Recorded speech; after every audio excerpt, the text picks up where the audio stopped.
The telepathy tapes mark the beginning of the end of the materialist paradigm because it is waking the mainstream up to the fact that God is a field of consciousness. God is not some bearded man sitting on a cloud judging you for making merry and fornicating. God is a non-dual field of consciousness, and consciousness is fundamental.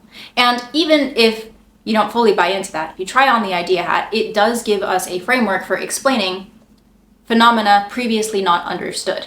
Everything from the placebo effect to the miracles of ancient saints and swamis to the modern day practices of remote viewing and people who have prophetic dreaming, all the way to these nonverbal autistic children who are taking the internet by storm with the telepathy tapes. This is the first domino in a massive paradigm shift that has been prophesied by indigenous cultures on either side of the Atlantic.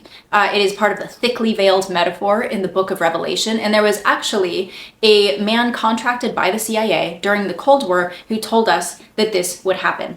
His name was Ingo Swann, and he was a master psychic who brought remote viewing to the American military. There are declassified documents on this. I cover them at length on my YouTube channel outside the scope of today's video. Suffice to say, he brought remote viewing to the American military. He was the linchpin of Project Stargate. He was one of the first master psychics to subject himself to laboratory testing, and he was also a very talented author and writer. He wrote this book called Psychic Literacy, and in it he talks of the coming psychic renaissance in which people would awaken to the unseen realms, right? The world beyond our physical senses, beyond our five senses, and the subsequent spiritual gifts that we would rediscover. The telepathy tapes mark the infancy of this renaissance, and so I would highly recommend going and actually listening to the podcast. But if you don't have 8 hours to spare, I'm going to be doing bite-sized summaries of each episode on TikTok and then a summary of season 1 on YouTube, where I will also share